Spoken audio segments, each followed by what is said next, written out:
What is up, my friend? Welcome back to the Speaker Lab podcast. We are on episode 109. Got a great guest for you today, hanging out, sharing some of her wisdom and knowledge, freshly baked knowledge biscuits. Not just any knowledge, but like knowledge biscuits. I don't even know what that means. That's weird. Okay. So, hey, before we get into today's podcast interview, today's discussion and conversation, hey, let me quickly remind you, if you haven't already, we'd love for you to register for one of our upcoming live workshops where we are teaching all about how to find and book speaking engagements. So whether you are brand new to speaking, you're just getting started, or if you've been doing this for a little while, you're trying to figure out how to get more bookings or get paid more, then we have created a online free training that will help you to do just that. All right. So make sure you register by going over to freespeakerworkshop.com. Again, that is freespeakerworkshop.com. Register for that so you can join us again for our next live one. Again, we do those live just about every single week and are answering your questions. We are there hanging out, helping you however we can, plus just giving you a step-by-step strategy on, again, how to find and book speaking engagements, knowing how much to charge, what to speak about. All of those questions we're going to answer for you. So again, stop by freespeakerworkshop.com, register for that, and we'll catch you at the next one of those.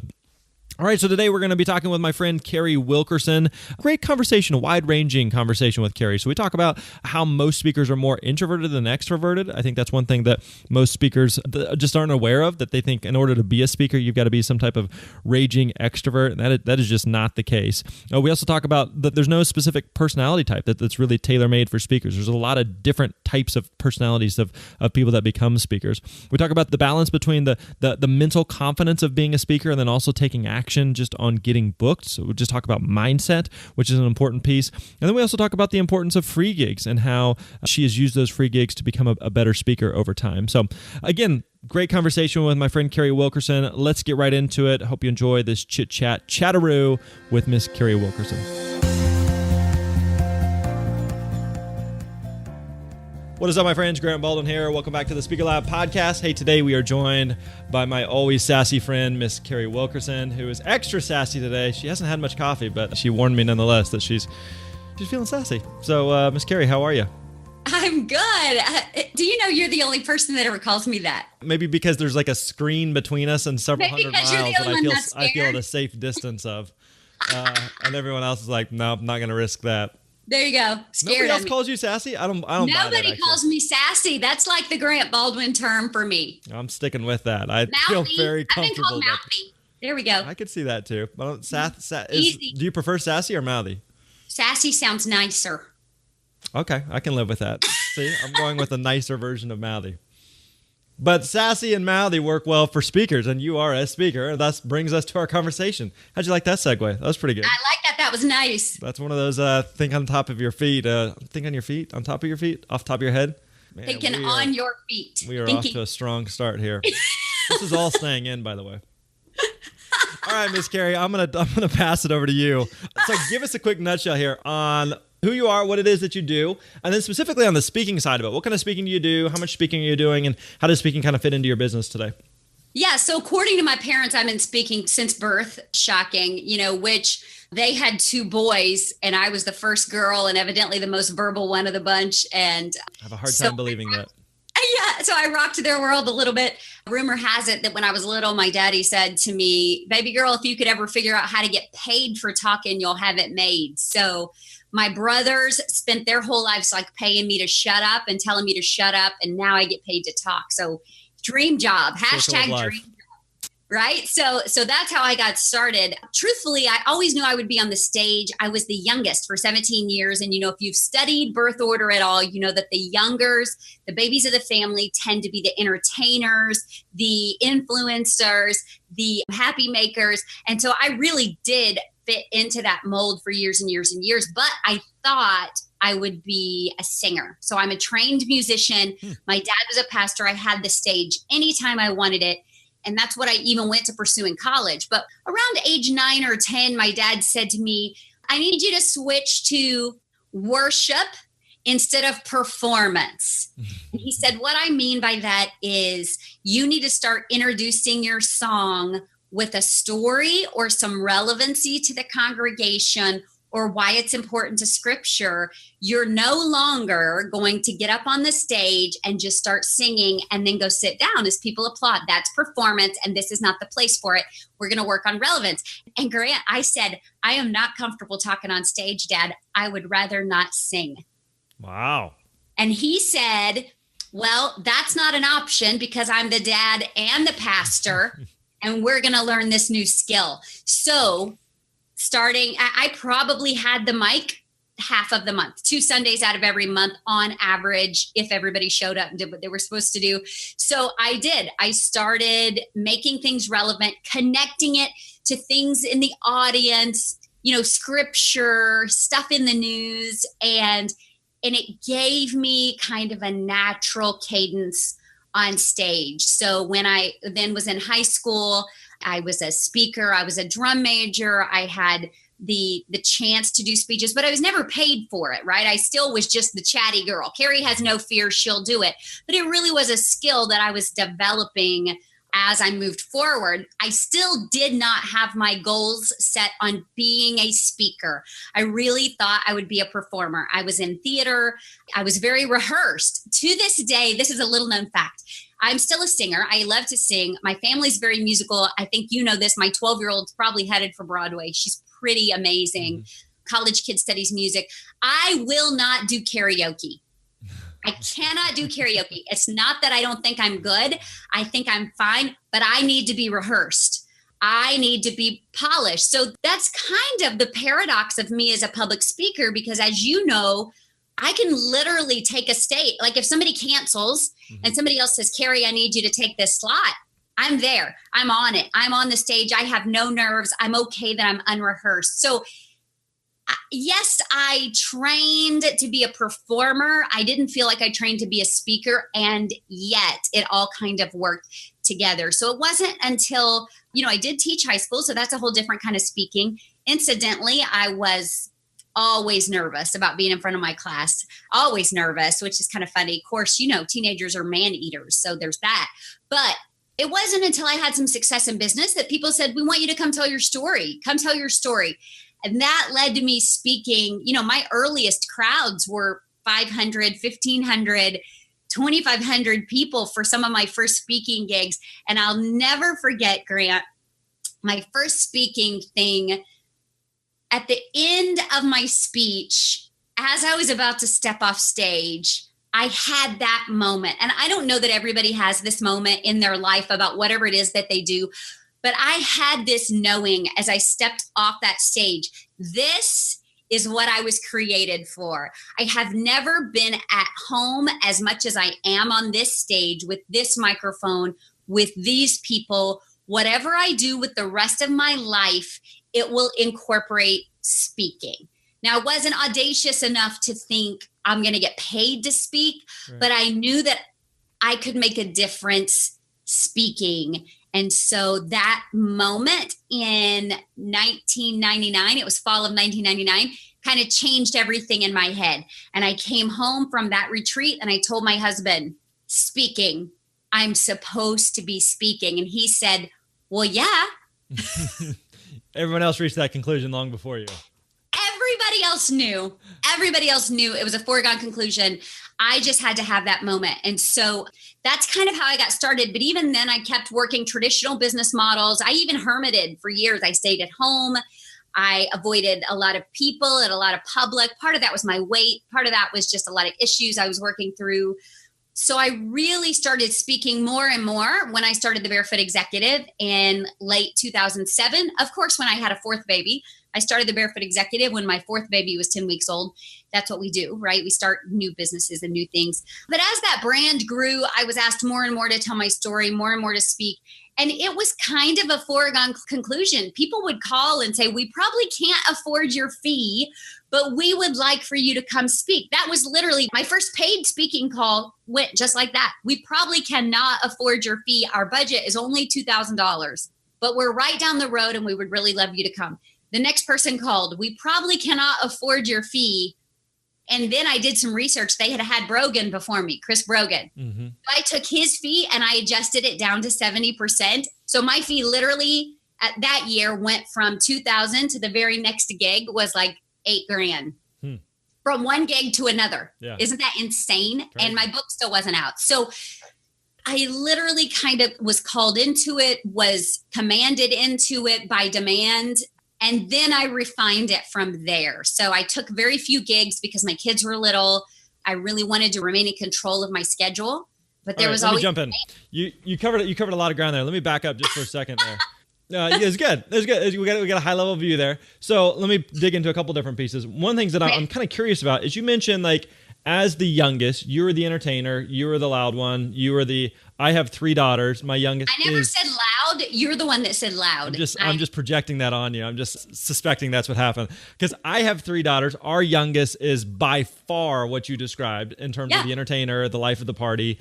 I am the oldest and of 3, and my youngest is pretty quiet, or my youngest sister is pretty quiet and reserved. So I'm curious, do you feel like being like we know a lot of speakers who they love being that life of the party. They love being on stage. Do you feel like that's something that you're either born with or you're not? Do you feel like anybody could be a speaker?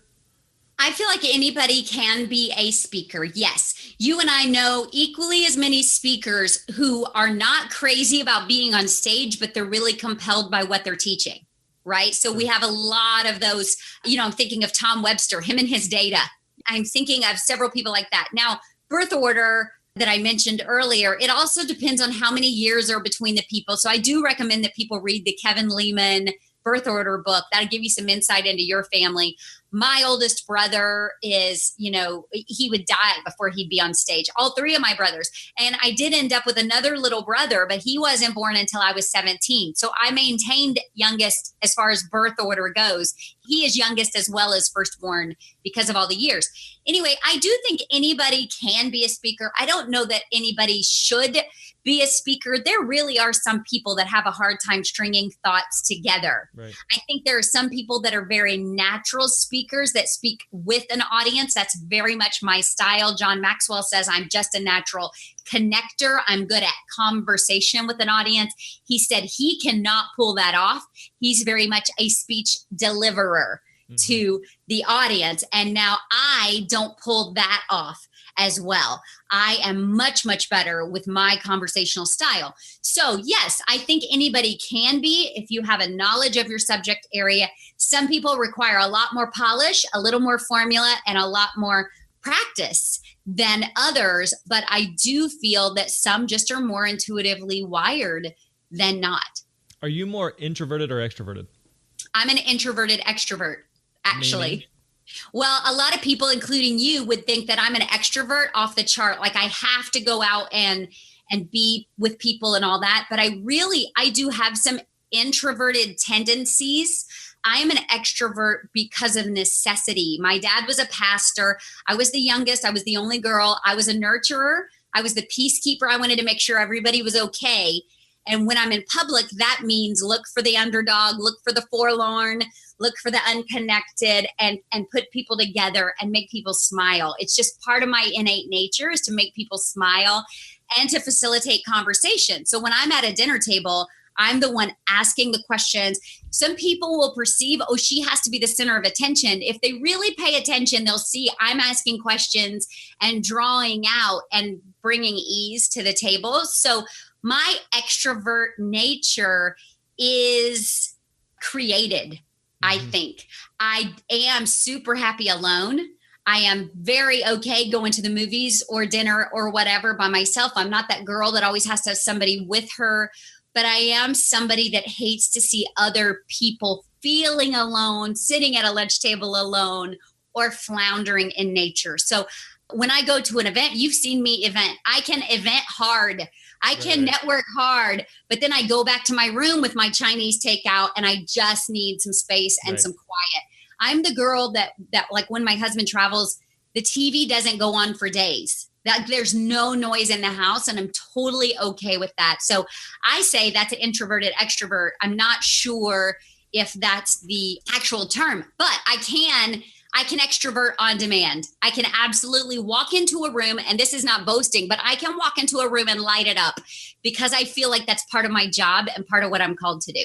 Yeah, and I think, well, I'm glad you gave that answer because I would find myself very similar. And I find that most speakers I know are very similar, and that you would think, kind of outside looking in, and even people listening are just like, oh, she's got to be an extrovert. She sounds like an extrovert. She just sounds like she's life of the party. When in reality, most speakers that I know we like people, but we also like not being around people. And so being on stage is a lot of fun, but at the same time, I'm totally, like you said, I'm totally content to, as soon as it's over, going right back to my room, not having interaction with humans, not in a negative way, not in a bad way, but just like, right. So again, I think part of it is just kind of breaking that stereotype of a speaker has to be this certain type of person and right. has to check these types of personality boxes that either you have it or you don't. I haven't found that to be the case. Well, let me give you an example. I spoke this past weekend. There was a local rally. There were 4,500 sales professionals there, and I was the keynote. And I had the opportunity, because it was local, to bring my family to watch me work. Now, they don't get to watch me work very often, so it was a lot of fun. Also very intimidating, because listen to this. I also invited our best friends. That includes my pastor and his wife. He is obviously a public speaker, and he's a public speaker I admire. I think he's very good. Not all pastors are very good. He is very good. I invited my parents. My dad is a pastor and was a military officer. My dad is very good in his own way. My mom does women's retreats and Bible teaching and has led officers' wives groups for years, also a public speaker. My husband, who is very introverted, could care less if he saw anybody but the family for years on end. He does public speaking for financial planning. Husband is a reluctant public speaker. My dad was I call him a Moses. He was very shy, introverted, imposter issues, did not want to be a public speaker. My mom is a little bit like me. She loves to connect people, and she loves to teach, and very compelled to have people see things her way. And then my pastor. So I had 4 related public speakers there, but the 5 of us could not be more different in our wiring and in our personality. And yet 5 public speakers, very successful in our niche, in our right. So the death of a public speaker is to pigeonhole yourself, I think. I can't because, or I can because, or I should because, or I shouldn't because. Don't do that. Yeah. Totally would agree with that. Okay, so what it sounds like in terms of the getting back to the kind of the business side of it, of how you've kind of built your speaking business, you kind of mentioned and kind of alluded to that you'd had some success in business, and then some opportunities just started kind of trickling your way. So What kind of, like, talk us through a little bit more in depth on that. What kind of success in business were you having? What were you doing? I was working at home for myself before a lot of people were doing it. I've been doing that 19 years now, since dial-up internet, y'all. I mean, seriously, that's crazy. I had success to the point that my husband even retired as a 30-year-old vice president and worked at home with me for over 10 years. We added 2. What were you doing? At that point, I was a service provider. I had a virtual assistant company before that was a thing.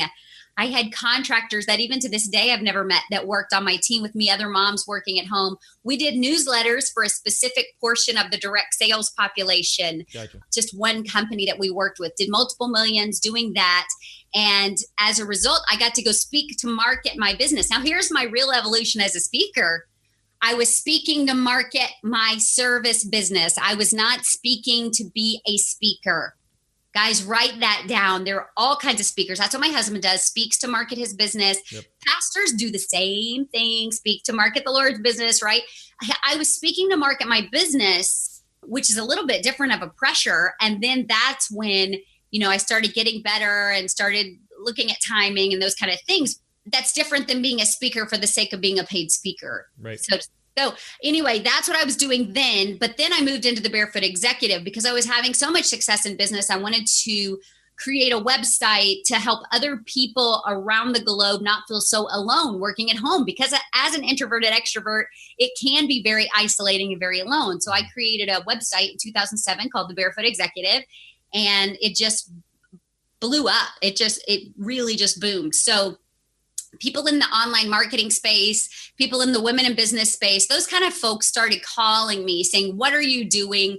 Come talk to us about what you're doing. Come teach us how you're doing. Come model some things for us. So that's kind of that evolution there. So I started speaking, to introduce my songs when I was a kid. Then I started speaking to market my business. And then that grew into speaking for the sake of speaking. So the way those gigs came to me is because of social media. I was an early adopter in social media. I was very skeptical about social media, but they saw people asking advice. They saw me giving advice. They saw the events I was attending, the people I was hanging out with, and they said, oh, well, she must really know what she's talking about. I mean, it's this great social credibility. I call it the halo effect. You get the credibility of the people you're hanging out with too. So some of those, I mean, literally those calls were cold calls and cold emails of them saying, please come speak with us. We know you must be doing public speaking. I didn't have a web page for speaking. I didn't have a reel. I didn't have a fee set up. I didn't have 3 set talks with topics. Be good at what you do and people want to hear from you. Of course, if you then want to up your keynote and be really booked, you do have to put a couple of strategic things in place, which I know you teach. That really is kind of how that happened. Were you doing anything to let people know that you were a speaker? Because it's one thing for you to be really, really good at some certain skill set, or I've had some success in business. It's another thing for people to connect the dots and be like, oh, we should have her come speak on that thing. You know what I mean? You know like what I was doing? There's that disconnect there. I was doing a lot of teleclasses, a lot of interviews, a lot of podcasts before they were called podcasts, you know, the weekly shows that people had with their phone, Blog Talk Radio. Remember all that? Yeah. I was doing lots of interviews. I was speaking, but not on stages. Right. I was exercising a virtual stage. Even now, if I really want to ramp up my speaking, I put it out there that I'm available for podcasts. And inevitably, you know, I'm called within a week, within 2 weeks after podcasts. You can also put it on your email signature, put it on your blog. Every time I'm on stage, I post pictures of me either on stage or of the audience. You know, while I'm teaching, people see those things and it just attributes to what you do and what you're available for. People say, Carrie, how do I ramp up my speaking calendar, or how do I get on people's blogs? Let them know you're available. Tell them what you do. Mm-hmm. It's no mistake, too, that you have to think of yourself as a speaker or a teacher. This year, I'm a firm believer in affirmations and changing your own narrative in your own head. And this year, I changed my passwords on all my accounts to, I'm not going to tell you what it is, but it revolves around the fact that I'm a booked speaker. And so I'm going to tell you that I'm turning down things right now and ramping up my fees right now. And it's because that's how I think of myself. That's what I'm communicating. Those are the pictures I'm putting out there. It's the opportunities that are coming from that. I'm not a law of attraction girl, but I do think that the law of action is very, very powerful. And you have to believe it yourself. So if you think, oh, I want to be a speaker, people don't want to book a wannabe speaker. They want to book a speaker. So do some free stuff, proclaim that you are, put pictures out there, you know, whatever you need to do. But that's how you get noticed. That's how you ramp it up. Okay, coming back to that on the kind of the affirmations, the law of attraction, the name it, claim it. Like, I know that's not what you're suggesting, but how do you balance that? Like the mentality of, I can do this and I'm going to do this and I'm going to make this happen, with the practical side of like, I can't just click my heels and snap my fingers and it's all going to just magically work out and I just get bookings. So how do you how have you balanced the mentality of I can do this with the practicality of here's what I'm going to actually do to make that happen? Yeah. So stop thinking about it and go do it. We have a mutual friend, Scott McCain. He said he has the same advice. Anybody that says to him, I want to be a speaker, he said, amazing, good, do that. And they'll say, how do I get started? He'll say, go give 200 talks as fast as you can. And that doesn't mean speak as fast as you can. Do 200 gigs, free, whatever, as fast as you can. Go speak at the school, go speak at your Rotary Club, Toastmasters, PTA, church. I speak on a weekly basis at my church. Now, this is the best gig ever. It's unpaid, but I love it, which means I can say whatever I want. And I remind them of that every week. I'm like, can't fire me because nobody pays me. So I get to do the welcome. I get to practice and open. And every speaker knows the open will make you or kill you, right? I get to practice and open every Sunday morning. I have a 5-minute open slot. It's amazing. Now, I didn't orchestrate that, but I made myself available for that. And so now we have a big church. And so now people in my church are like, what do you do for a living? Oh, I saw you in the newspaper. You were going to go speak at the such and such. Would you also come speak at the whatever? So I would say, if you're going to put it out there that that's what you do, then you have to go do it and you have to go make it happen. Go speak for free. Don't diva it out until you deserve to be a diva. I know a lot of really well-paid speakers that still do not do the diva. I'm not a diva. I'll go do some free stuff. I do some low-paid stuff. I negotiate for some stuff. And I take lots and lots of pictures and sign lots and lots of things because I'm so grateful to do what I do. So you can't just put it out there. You got to put you out there too. They don't want you cutting your teeth on them. Right. So they have to see the pictures of the other places that you've spoken, whether it's online interviews. Do a lot of interviews like this. Do a lot of interviews for people that don't have much of an audience. Practice yourself and get out there and do free gigs. And that's where the paid gigs come from. So my first few gigs came from the fact that I was doing so many of my own teleclasses and broadcasting those. People were hearing me speak on a weekly basis. And most people cannot differentiate between airwaves and stage. If you speak, you're a speaker. Right. Period. And then I was on lots of other people's interviews, which is basically them saying, hey, she's worth inviting. She has credibility. So anytime you have that going on, your gigs will come if you're compelling and or entertaining and or informative. If you stink, the gigs will not come. You have to get better. So you have to get better. You have to be okay. We've all seen those American Idol auditions of those people whose mamas told them they're very, very good.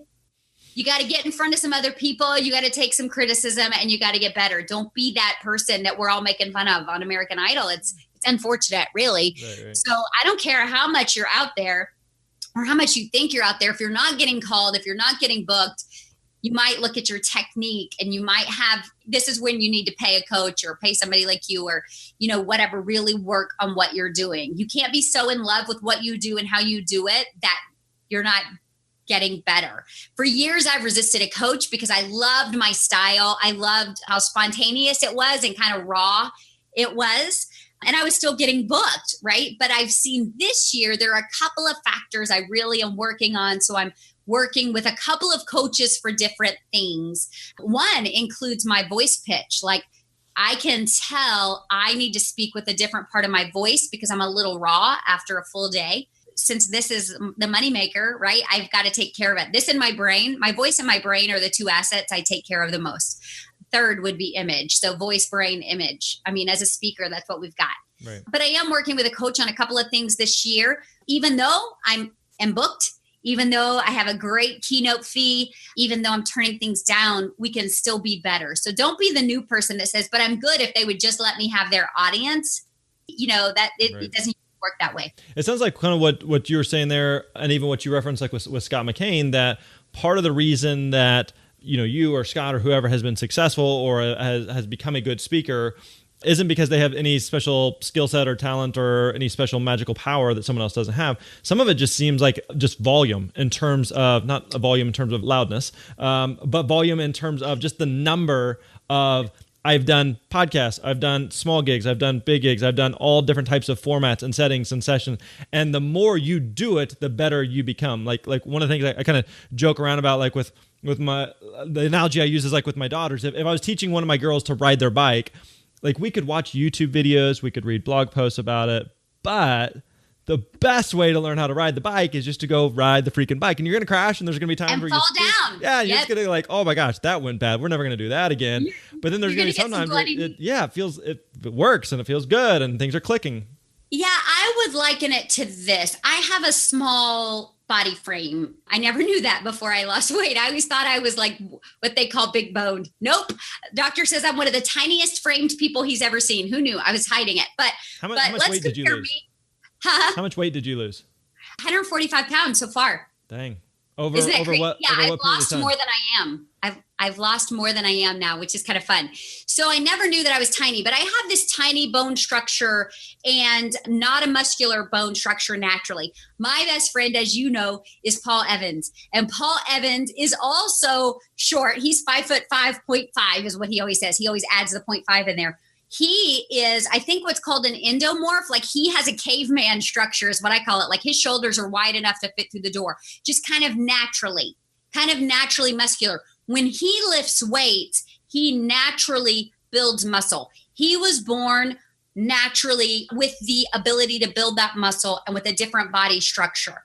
It doesn't mean I cannot build muscle because I wasn't born with it. It means I have to do different reps and more reps and different weights than Paul does. So I would say that speakers are kind of the same way. Grant, you and I have a good natural style, but we also put in the reps. Right. We have spoken on stage with some folks that have put in a lot of reps and still don't have the same ease in their style that we do, but they're still effective. And so I do believe that reps are important, but there are some people that are just naturally built for it. My 12-year-old is a very gifted, very natural vocalist. Holy cow, she blows me away. But she fooled herself into thinking she didn't have to do the reps and do the practice. And as a result, became a little complacent, and I'm not going to say mediocre, because honestly, she's not mediocre, but less than what she could be. But when somebody with the natural ability does the reps, I mean, you just add distance there. So I would say you have to do the reps. You have to lift the weight. If you're talented and you're natural and you're gifted, it still doesn't mean you're always going to be booked. You might be booked some incidentally and accidentally, but if you really want the big fees, if you really want the standout stages, you have to do the reps and get even better. So I think there's so much in all that, but we have to know some of us are built for it, some of us are not, but we all have the capacity to do the reps and be better. So don't be afraid to go speak for free. Don't be afraid to do some of the less than gigs, even though you want to compete with so-and-so. Put in the work and it will absolutely pay off. All right, I'm going to ask you one final thing, and I didn't prep you on this, so I'm going to put you on the spot. No pressure. So on the bike riding, there's sometimes where it goes really, really well, and sometimes you fall and you skin your name. So one of the questions I like to ask speakers who've done a few laps around the track is, tell us about a time where it couldn't be worse than this. So as a speaker, what's a situation where I spoke and I just bombed or didn't go well, or it was a weird audience, or it was a weird setting, or the environment, some crazy thing happened. So you got something, you're nodding there. What comes to mind? Tell us about a time where it couldn't be worse than this. My first reaction is, because I'm kind of good with improv and I've been performing so long, I can always pull it out if it's a good match, if it's an audience match. So I really cannot think of a time when I couldn't rescue it, except you said audience mismatch. Yeah. I was booked one time to speak at a Texas real estate convention, not a sales real estate convention. I really didn't know the difference at this time, but it was one where they were earning their continuing education credits. Okay. So like they gave me the curriculum. Okay. Number one mistake. Like, I don't want to teach your curriculum. I need to do what I do. Right. The other thing is, this was one of the only audiences that did immediate evaluation forms. Anyway, the topic was something I couldn't resonate with. I was prepared, and still this audience was such a mismatch. The venue was horrid. So there were 150 people in a 1,000-person room, all spread out, all hate each other, evidently, because they're all competing for the same business. Some of the most hateful feedback I got was on my earrings. You've seen me mention that in our speaker group. Best feedback ever was, holy cow, those earrings. I mean, they were sparkly. They were Texas real estate glamour shot worthy. and that's what I got feedback on. But it just wasn't a match. So there is no skill I could have had. There was nothing I could have said to be a match for these people. And I walked out of there not doubting myself as a speaker. I really didn't, gratefully, do that. I just went, okay, this is a lesson in making sure the audience is a match. Don't say yes just to say yes and twist yourself into their mold. Make sure the mold is a fit for you. It doesn't mean we don't take risks on stage. It doesn't mean we're not bold in pursuit of gigs, but don't take something just for the sake of. So that, I remember being on stage with that really flat audience. And if they were at a sales conference, the audience would have received me very differently. Mm-hmm. But I would have been speaking something very different. I opened at lunch that same day and I killed it. But in that next session of the continuing credits, it really was embarrassing. It was unnerving. And at the same time, it was one of my best lessons ever. Yeah. Yeah, I think we all have those moments where it couldn't be worse than this, but those happen, and they keep you on your toes for sure. So, Carrie, well, thanks for the time. Hey, if people want to find out more about you, what you're up to, where can we find you online? I'm pretty active on my Facebook page, which is Barefoot Executive, named after my first book. So go to Barefoot Executive on Facebook, but also CarrieWilkerson.com. I spell Carrie like Stephen King's Prom Queen. So Carrie Wilkerson.com. There's a blog there. There's videos there. And you can actually go through a 7-day free video coaching series. Beautiful. Well, we'll link up to all of that in the show notes. So thanks for spending some time with us. We appreciate you. Thanks. Appreciate it.